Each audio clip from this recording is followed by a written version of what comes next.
Pessoal, no dia 9 de abril agora, o INEP convocou a BMS e outras entidades representativas do setor para uma reunião em que foi anunciada a implementação da avaliação in loco de forma virtual. Por óbvio, a notícia foi muito comemorada por todo o setor, uma vez que ela atende um pleito que inclusive ganhou mais corpo agora nesse momento da pandemia por conta que as restrições tornaram muito difícil que essa visita ocorresse presencialmente. Então agora passa assim a haver alternativa de que ela aconteça de forma virtual. A BMS participou da reunião, encaminhou ontem mesmo uma carta aos seus associados, inclusive se disponibilizando para eventuais dúvidas, apontamentos, sugestões, e esse vídeo é exatamente para que a gente atenda nessas circunstâncias que foram apontadas pelos nossos associados. A primeira dela é em relação às formalidades, à regulamentação, como é que isso vai acontecer. O INEP disse que essa proposta já foi homologada pela CONAS. Existe uma portaria que já está submetida à Conjur e, muito provavelmente, na próxima semana já deve haver um diálogo com o Conselho Nacional de Educação e bater o martelo, por assim dizer, com o ministro, de modo que já possam ser implementadas. A perspectiva do INEP, inclusive, é que já ocorram nesse mês de abril pelo menos 10 visitas de forma virtual, uma vez que já ocorreu um piloto em meados de março que disse a respeito da viabilidade técnica de que essa visita ocorra de forma virtual. Uma outra questão que também chegou é em relação à capacitação dos avaliadores.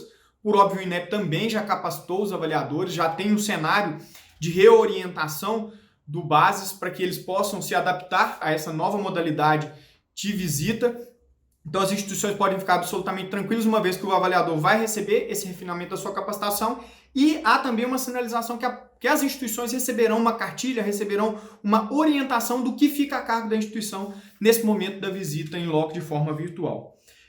Aquelas IES, é importante tranquilizar, que foi uma outra questão também que chegou muito, aquelas IES que pediram o adiamento da sua visita por conta da situação da pandemia, que não poderiam receber de forma presencial, vão ser sinalizadas novamente para o INEP, para que elas tenham essa oportunidade de que a visita ocorra de forma virtual. Então podem ficar bem tranquilos que o INEP vai comunicar essas instituições.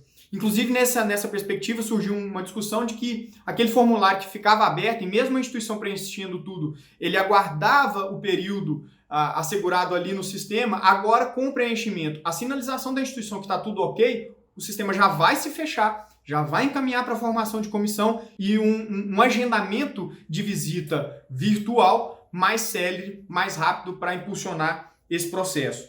Por falar na comissão, muito se dialogou a respeito do que muda em relação ao formato anterior. A princípio só muda as tecnologias que serão utilizadas.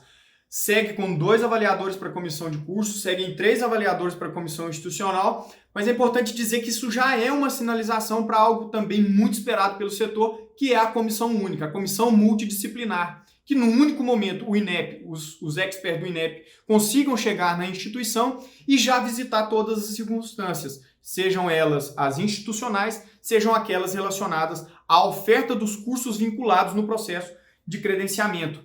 Outra sinalização que o INEP enxerga como muito positiva é a auditabilidade do processo. O processo vai poder ser gravado, vai poder ser acompanhado por outros órgãos de controle, de modo a se dar ainda mais lisura a todo esse processo e uma fiscalização ao vivo, por assim dizer, daquele momento avaliativo de forma remota. O mecanismo, até por ser um mecanismo que ao longo dessa pandemia foi muito utilizado pelas instituições, a princípio será o Google Teams, já é uma ferramenta tecnológica disponível para as instituições e, claro, foi inclusive uma sinalização da reunião de que aquela instituição que eventualmente tem uma dificuldade tecnológica, questões de internet, o INEP está sensível a isso, a instituição vai poder dialogar com o INEP em relação a essa estrutura tecnológica disponível, de modo a não prejudicar nenhuma instituição no impulsionamento desse processo. Uma outra circunstância é sobre se isso vai atender a todos os processos, indistintamente. Não é para todos os processos nesse primeiro momento.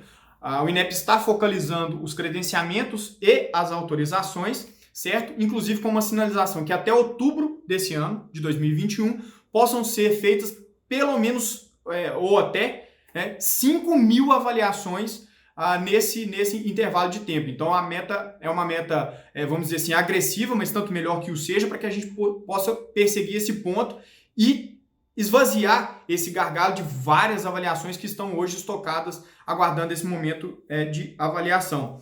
Em relação ao recredenciamento, reconhecimento, renovação de reconhecimento, É importante lembrar que esses processos estão suspensos pela Portaria 796 de outubro do ano passado e o INEP sinalizou que, em diálogo com as séries, a partir de outubro, possa ser que esses processos sejam também incluídos nessa modalidade de avaliação virtual. E aí surgiu também uma discussão sobre CAMP, né, o credenciamento dos CAMP. Esses também terão que aguardar, porque são processos que estão vinculados ao recredenciamento que está, como eu disse aqui, suspenso pela Portaria 796.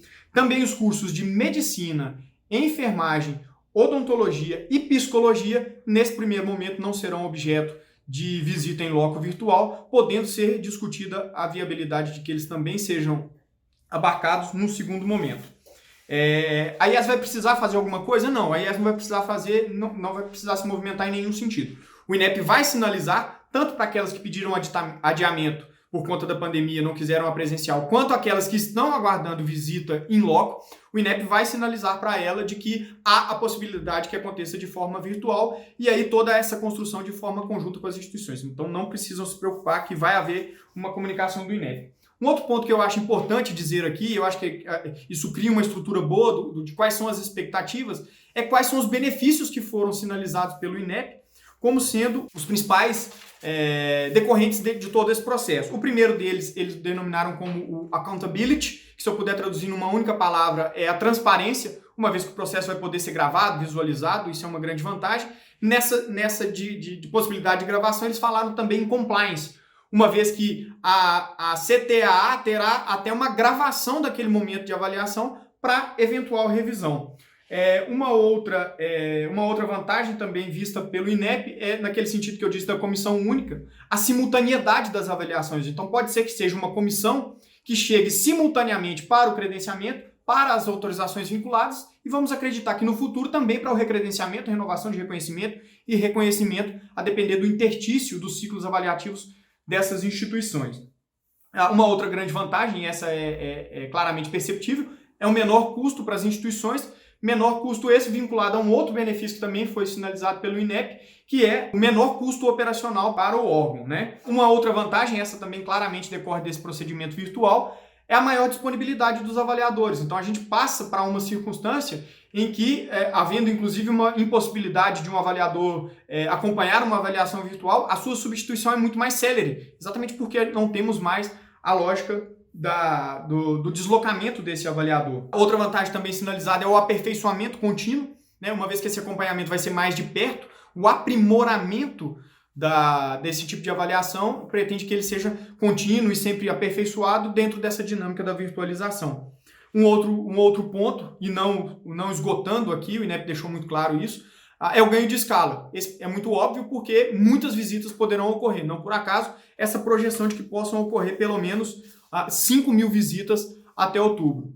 A BMS comemorou muito essa conquista de todo o setor, né? Cumprimenta especialmente aqui o presidente do INEP, o professor Danilo, e também o diretor da DAIS, o Luiz, que foram muito céleres no atendimento desse nosso pleito, e a gente confia e espera que isso vá diminuir esses gargalos, vá dar mais celeridade ao processo, e todos ganham com isso. A BMS segue à disposição dos seus associados para a gente seguir nessa discussão em relação ao INEP e construir o melhor caminho para todas as entidades, para todas as instituições que são vinculadas à nossa associação.